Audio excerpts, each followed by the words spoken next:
ರಂಜಾನ್ ಹಬ್ಬ ನಮ್ಮ ಮುಸಲ್ಮಾನ್ ಬಾಂಧವರಿಗೆ ಬಹಳ ಪವಿತ್ರವಾದಂತಹ ಹಬ್ಬ.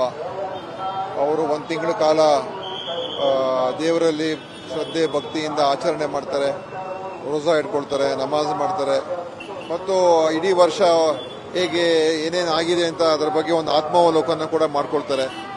ಅದರಿಂದ ಒಂದು ರೀತಿ ಒಂದು ಪುನರುತ್ಥಾನ ಮಾಡ್ಕೊಳ್ತಕ್ಕಂಥದ್ದಕ್ಕೆ ಒಂದು ತಿಂಗಳಿದು. ಅಂದರೆ ಮುಂದೆ ಇನ್ನೂ ಒಳ್ಳೆಯ ವ್ಯಕ್ತಿಗಳಾಗಿ ಒಳ್ಳೆಯ ರೀತಿಯಾಗಿ ಜೀವನ ಸಾಗಿಸಬೇಕು, ಏನೇನು ತಪ್ಪುಗಳಾಗಿದೆ ಅದರ ಬಗ್ಗೆ ಸರಿಪಡಿಸ್ಕೊಳ್ಳುವಂಥ ಒಂದು ಆಲೋಚನೆಗಳು ಕೂಡ ಬರ್ತದೆ. ಅದರಿಂದ ನಮ್ಮ ದೇಶದಲ್ಲಿ ಎಲ್ಲ ಧರ್ಮಗಳು ಇರುವಂಥ ದೇಶ, ಎಲ್ಲ ಧರ್ಮಗೂ ಕೂಡ ಸೇರಿರ್ತಕ್ಕಂಥ ದೇಶ ನಮ್ಮದು. ಹಿಂದೂ, ಮುಸಲ್ಮಾನು, ಕ್ರಿಶ್ಚಿಯನ್ ಇರ್ಬೋದು, ಪಾರ್ಸಿ, ಬೌದ್ಧ, ಜೈನು, ಯಾವುದೇ ಧರ್ಮ ಆಗಿರ್ಬೋದು, ಎಲ್ಲರಿಗೂ ಆಶ್ರಯ ಕೊಡುವಂಥ ಒಂದು ದೇಶ ನಮ್ಮದು. ಅದರಿಂದ ರಂಜಾನ್ ಹಬ್ಬದಲ್ಲಿ ಅವರು ನಮ್ಮ ಮುಸಲ್ಮಾನ್ ಬಾಂಧವರು ಎಲ್ಲ ಕಡೆ ಅಪೇಕ್ಷೆ ಪಡೋದು ಏನಂತ ಹೇಳಿದ್ರೆ, ನಾವೆಲ್ಲರೂ ಕೂಡ ಈ ದೇಶದಲ್ಲಿ ಸಹೋದರತ್ವ, ಭ್ರಾತೃತ್ವ ಬೆಳಿಬೇಕು, ನಮ್ಮ ವೈವಿಧ್ಯತೆಯಲ್ಲಿ ಏಕತೆಯನ್ನು ಕಾಣಬೇಕು, ಪರಸ್ಪರ ಗೌರವ ಪ್ರೀತಿ ಹೆಚ್ಚಾಗಬೇಕು. ಅದೆಲ್ಲ ಆದ್ರೇ ಈ ಭವ್ಯ ಭಾರತ ಒಂದು ಉಜ್ವಲ ಭವಿಷ್ಯಕ್ಕೆ ಹೋಗುವಂಥದ್ದು. ಯಾವುದೇ ಒಂದು ಪ್ರಚೋದನಕಾರಿ ಮಾತುಗಳಿಗೆ ನಾವು ಹಿತಶ್ರೀ ಆಡಬೇಕು ಮತ್ತು ಶಾಂತಿ ನೆಮ್ಮದಿ ಸ್ಥಾಪನೆ ಮಾಡೋದೇ ಬಹಳ ಮುಖ್ಯ. ಅದರಿಂದ ಇವತ್ತು ಈ ರಂಜಾನ್ ಹಬ್ಬ ಇರ್ಬೋದು, ನೆನ್ನೆ ಉಗಾದಿ ಹಬ್ಬ ಆಯಿತು, ನಾವೆಲ್ಲ ಸೇರಿ ಒಬ್ಬರಿಗೆ ಪರಸ್ಪರ ಪ್ರೀತಿ, ವಿಶ್ವಾಸ, ಗೌರವ ಇಟ್ಕೊಂಡ್ರೆ ಖಂಡಿತ ಈ ದೇಶ ಇನ್ನೂ ಮುಂದೆ ಚೆನ್ನಾಗಾಗುತ್ತೆ ಅಂತ ನನ್ನ ಭಾವನೆ.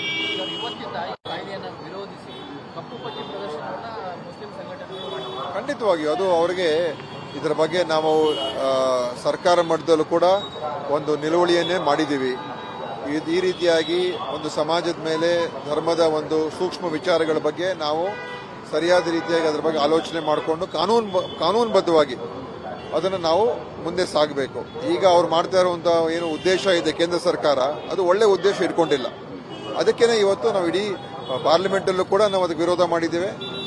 ಏನು ಪಾರ್ಲಿಮೆಂಟಲ್ಲಿ ಆದ ಸಮಿತಿ ಏನಿದೆ, ಆ ಸಮಿತಿಯಲ್ಲೂ ಕೂಡ ಎಲ್ಲ ವಿರೋಧ ಪಕ್ಷಗಳು ಸಾಕಷ್ಟು ಅದರ ಬಗ್ಗೆ ವಿರೋಧ ವ್ಯಕ್ತಪಡಿಸಿದ್ದಾರೆ ಮತ್ತು ಅನೇಕ ರಾಜ್ಯಗಳು ಕೂಡ ವಿರೋಧ ಆಗ್ತಾ ಇದೆ. ಯಾಕೆಂದ್ರೆ ವಿಶ್ವಾಸ ಪ್ರೀತಿಯಿಂದನೇ ನಾವು ಗೆಲ್ಲಬೇಕೆ ಹೊರತು ಯಾರನ್ನೊಬ್ಬರನ್ನ ದ್ವೇಷದಿಂದ ನೀವು ಗೆಲ್ಲಕ್ಕಾಗೋದಿಲ್ಲ. ಅದನ್ನ ಮಾಡೋಕೆ ಹೋಗ್ಲೂಬಾರ್ದು. ಕೆಪಿಸಿಸಿ ಅಧ್ಯಕ್ಷ ಬದಲಾವಣೆ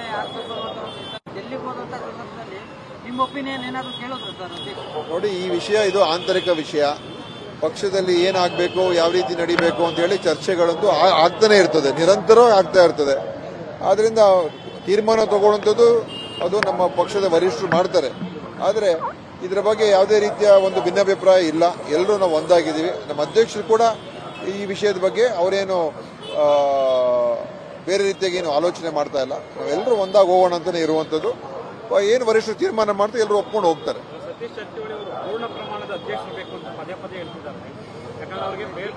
ಪೂರ್ಣ ಪ್ರಮಾಣದ ಅಧ್ಯಕ್ಷರಿದ್ರೆ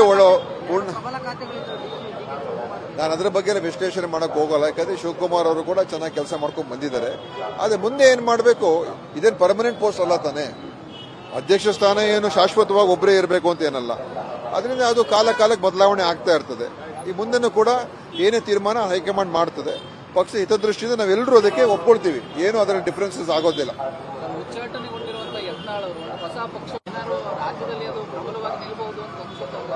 ನೋಡಿ, ನಾನು ವಿಶ್ಲೇಷಣೆ ಮಾಡಕ್ ಹೋಗಲ್ಲ. ಆದರೆ ರಾಜಕೀಯ ಪಕ್ಷಗಳು ಈ ನಮ್ಮ ರಾಜ್ಯದಲ್ಲಿ ಅನೇಕ ಜನ ಹುಟ್ಟಾಕೋದಕ್ಕೆ ಪ್ರಯತ್ನ ಮಾಡಿದ್ದಾರೆ. ಅವ್ರಿಗೆ ಅದರಲ್ಲಿ ಯಶಸ್ಸು ಕಂಡು ಬಂದಿಲ್ಲ. ದೊಡ್ಡ ನಾಯಕರುಗಳೇ, ಆಯ್ತಾ. ಅದರಿಂದ ಇದು ಎಷ್ಟರ ಮಟ್ಟಿಗೆ ಇದು ಅವರು ಇದರಿಂದ ಒಳ್ಳೇದಾಗುತ್ತೋ ನನಗೆ ಗೊತ್ತಿಲ್ಲ. ಆದರೆ ಅದು ಅವರ ಪಕ್ಷದಲ್ಲಿ ಆಗಿರುವಂಥ ಗೊಂದಲಗಳಿಂದ ಅದು ಸೃಷ್ಟಿಯಾಗಿರುವಂಥದ್ದು. ಆದರೆ ಅವ್ರಿಗೆ ಅನಿವಾರ್ಯ ಇರ್ಬೋದು, ಯತ್ನಾಳ್ ಅನಿವಾರ್ಯ ಇರ್ಬೋದು ಈಗ. ಯಾಕೆಂತ ಹೇಳಿದ್ರೆ ಕಾಂಗ್ರೆಸ್ ಕಡೆ ಬರೋದಕ್ಕೆ ಆಗೋದಿಲ್ಲ. ಯಾಕೆಂದ್ರೆ ಅವರು ನಮ್ಮ ಒಂದು ಸಿದ್ಧಾಂತಕ್ಕೇನೆ ತದ್ವಿರುದ್ಧವಾಗಿ ಇರುವಂಥದ್ದು. ಜನತಾದಳಕ್ಕೆ ಹೋದ್ರೆ ಬಹುಶಃ ಅವರು ಅದರ ಬಗ್ಗೆ ಏನು ಆಲೋಚನೆ ಮಾಡಿದ್ರಲ್ಲೋ ಗೊತ್ತಿಲ್ಲ. ಅದಕ್ಕೆ ಅವರ ಒಂದು ಅಸ್ತಿತ್ವ ಉಳಿಸ್ಕೊಳ್ಳೋದಕ್ಕೋಸ್ಕರ ಯತ್ನಾಳ್ ಮಾಡ್ತಾ ಇರ್ಬೋದು. ಆದರೆ ಅದು ಯಶಸ್ಸು ಸಿಗತ್ತೆ ಅಂತ ನನಗಂತೂ ಅನಿಸೋದಿಲ್ಲ. ಸುಪಾರಿ ಅವ್ರ ಮೇಲೆ ಯಾವುದೋ ಸಂಶಯ ಬಂದಿದೆ, ಅದನ್ನು ಅವರು ಪೊಲೀಸ್ಗೆ ಕಂಪ್ಲೇಂಟ್ ಮಾಡಿದ್ದಾರೆ. ಅದರಿಂದ ಆ ವಿಷಯ ಗಂಭೀರವಾದಂಥ ಒಂದು ವಿಷಯ. ಅದು ಯಾರೋ ಒಬ್ರು ಸುಪಾರಿ ಕೊಡ್ತಾರೆ ಅಂತ ಹೇಳಿದ್ರೆ ಅದು ಗಂಭೀರವಾದಂಥ ವಿಷಯ. ಅದನ್ನು ತನಿಖೆ ಆಗೋ ಮುಖಾಂತರ ಏನು ನಡೆದಿದೆ, ಏನು ಕಾರಣ ಅಂತ ಪತ್ತೆ ಹಚ್ಚಿ ಅದು ಕ್ರಮ ತಗೊಳ್ಬೇಕು. ಅದಕ್ಕೆ ರಾಜಕೀಯ ಬಣ್ಣ ಕಟ್ಟಬೇಕಾಗಿರ್ತಕ್ಕಂಥ ಅವಶ್ಯಕತೆ ಇಲ್ಲ. ನೋಡಿ, ಅವರು ಆರೋಪ ಮಾಡಿದ್ದಾರೆ. ಕಂಪ್ಲೇಂಟ್ ಬರೆದು ಕೊಟ್ಟಿದ್ದಾರೆ.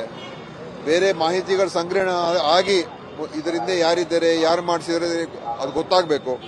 ಅದು ಖಂಡಿತ ಸರ್ಕಾರ ಈಗಾಗಲೇ ಪರಮೇಶ್ವರ್ ಅವರೇ ಹೋಮ್ ಮಿನಿಸ್ಟ್ರು. ಆದ್ರಿಂದ ರಾಜಣ್ಣ ಮತ್ತು ಪರಮೇಶ್ವರ್ ಬಹಳ ಒಳ್ಳೆ ಬಾಂಧವ್ಯ ಕೂಡ ಇದೆ. ಆದ್ರಿಂದ ತನಿಖೆಯಲ್ಲಿ ಎಲ್ಲೂ ಕೂಡ ಅವರು ಬೆಂಚ್ ಮೇಟ್ಸೆ, ಕ್ಲಾಸ್ಮೇಟ್ಸೆ. ಅದರಿಂದ ಎಲ್ಲೂ ಕೂಡ ತನಿಖೆ ಸರಿಯಾಗಿ ನಡೆಯೋದಿಲ್ಲ ಅಂತ ಹೇಳಕ್ ಆಗೋದೇ ಇಲ್ಲ. ಖಂಡಿತವಾಗಿಯೂ ಒಳ್ಳೆ ತನಿಖೆನೇ ಆಗ್ತದೆ. ಏನು ಎವಿಡೆನ್ಸ್ ಇದೆ ಆ ಆಧಾರದ ಮೇಲೆ ತನಿಖೆ ಆಗ್ತದೆ. ಸಿಎಂ ಅವರು 3ನೇ ತಾರೀಕು 2ನೇ ತಾರೀಕು ಕರ್ನಾಟಕ ಭವನ ಉದ್ಘಾಟನೆ ಇದೆಯಲ್ಲ, 2ನೇ ತಾರೀಕು ಹೋಗ್ತಾ ಇದ್ದಾರೆ. 3ನೇ ತಾರೀಕು ಅವರು ಕೇಂದ್ರದಲ್ಲಿ ನಮ್ಮ ವರಿಷ್ಠರು ಕೂಡ ಭೇಟಿ ಆಗ್ತಾರೆ. ಖರ್ಗೆ ಸಾಹೇಬ್ರನ್ನ, ರಾಹುಲ್ ಗಾಂಧಿ ಅವ್ರನ್ನೆಲ್ಲ ಭೇಟಿ ಆಗ್ತಾರೆ. ಬಹಳ ದಿವಸ ಆಗಿತ್ತು ಸಿಎಂ ಅವರು ದೆಹಲಿಗೆ ಹೋಗಿ. ಇದು ಈ ಮೂಡಾ ಪ್ರಕರಣ ಆಗಿ ಆಮೇಲೆ ಬೇರೆ ಬೇರೆ ಎಲ್ಲ ಮತ್ತು ಅವರ ಆರೋಗ್ಯದ ಸಮಸ್ಯೆ ಕೂಡ ಏನಿತ್ತು ಅದು ಸಮಸ್ಯೆ ಆಗಿತ್ತು. ಬಡ್ಜೆಟ್ ಇತ್ತು, ಎಲ್ಲೂ ಹೋಗಿರಲಿಲ್ಲ. ಈಗ ಖಂಡಿತವಾಗಿಯೂ ಅನೇಕ ವಿಷಯಗಳು ಚರ್ಚೆ ಮಾಡೋದಿದೆ ಸಿಎಂ ಅವ್ರಿಗೆ. ಖಂಡಿತ ಎಲ್ಲ ವಿಷಯಗಳನ್ನ ಚರ್ಚೆ ಮಾಡಿ ಬರ್ತಾರೆ. ಮತ್ತು ಮುಂದಿನ ಹೆಜ್ಜೆ ಏನು ಅಂತ ಬಂದ್ಮೇಲೆ ಗೊತ್ತಾಗುತ್ತೆ. ನೀವು ಕೂಡ ಪಿಸಿಸಿ ಅಧ್ಯಕ್ಷ ಕೆಲಸ ಮಾಡಿದ್ರಿ. ಪಕ್ಷದಲ್ಲಿ ಒಂದ್ ಕಡೆ ಅಧ್ಯಕ್ಷ ಬದಲಾವಣೆ ಮಾಡಬೇಕು ಅಂತ ಕೂಗು ಎಲ್ಲ ಇಟ್ಟಿದೆ. ಪ್ರಸ್ತುತ ಸನ್ನಿವೇಶದಲ್ಲಿ ಅದು ಪ್ರಸ್ತುತ ಅಧ್ಯಕ್ಷ ಬದಲಾವಣೆ ಇಲ್ಲ. ನೋಡಿ, ಅಧ್ಯಕ್ಷ ಬದಲಾವಣೆ ನಾನು ಮೊದಲೇ ಹೇಳಿದೆ, ಯಾರು ಪರ್ಮನೆಂಟ್ ಅಲ್ಲ, ಪರ್ಮನೆಂಟ್ ಪೋಸ್ಟ್ ಅಲ್ಲ. ಪಕ್ಷದ ಹಿತದೃಷ್ಟಿಯಿಂದ ಏನ್ ಮಾಡಬೇಕು ಅಂತ ನಮ್ಮ ಹೈಕಮಾಂಡ್ ತೀರ್ಮಾನ ಮಾಡ್ತದೆ. ಬದಲಾವಣೆ ಆದ್ರೆ ಒಳ್ಳೇದಂತ ಆದ್ರೆ ಒಳ್ಳೇದು ಬದಲಾವಣೆ ಮಾಡ್ತಾರೆ. ಇಲ್ಲ ಇವ್ರನ್ನೇ ಉಳಿಸ್ಕೊಂಡು ಮುಂದೆ ಬರಬೇಕು ಅಂತ ಹೇಳಿದ್ರೆ ಅದನ್ನು ಕೂಡ ತೀರ್ಮಾನ ತಗೊಳ್ಬಹುದು. ಅದೇ ಇದು ಆಂತರಿಕ ವಿಷಯ, ಇದನ್ನು ಚರ್ಚೆ ಮಾಡಿ ತೀರ್ಮಾನ ಮಾಡ್ತಾರೆ. ಅದೇನು ಆರೋಪಗಳು ಬೇಕಾದಷ್ಟು ಮಾಡ್ತಾರೆ. ಆದ್ರೆ ನಮ್ಮ ಅಧ್ಯಕ್ಷರು ಚೆನ್ನಾಗಿ ಕೆಲಸ ಮಾಡಿದ್ರೆ ಅದ್ರ ಬಗ್ಗೆ ಏನು ನಾವೇನು ಸಮಸ್ಯೆ ಏನಿಲ್ಲ. ನೋಡಿ, ಇದೆಲ್ಲ ಇದ್ದೇ ಇರ್ತದೆ. ಯಾರೇ ಅಧ್ಯಕ್ಷ ಆದ್ರೂ ಕೂಡ ಕೆಲವರಿಗೆ ಬೇರೆ ಅಭಿಪ್ರಾಯಗಳು ಇದ್ದೇ ಇರ್ತದೆ. ಅದು ಮುಖ್ಯ ಅಲ್ಲ. ಏನೇ ತೀರ್ಮಾನ ಅದು ಎಲ್ಲರಿಗೂ ವಿಶ್ವಾಸಕ್ಕೆ ತಗೊಂಡು ಮಾಡಬೇಕು ಅಷ್ಟೇ. ಎಲ್ಲರನ್ನು ವಿಶ್ವಾಸಕ್ಕೆ ತಗೊಂಡು ಮತ್ತೆ ಮಾಡ್ತಾರೆ ಅಂತ ಕೂಡ ನನಗೆ ಹೈಕಮಾಂಡ್ ಇದ್ರ ಬಗ್ಗೆ ಯಾವುದೇ ಒಂದು ದುಡ್ಕೋದಿಲ್ಲ ಅಂತ ನಾನು ಅನ್ಕೊಂಡಿದ್ದೀನಿ.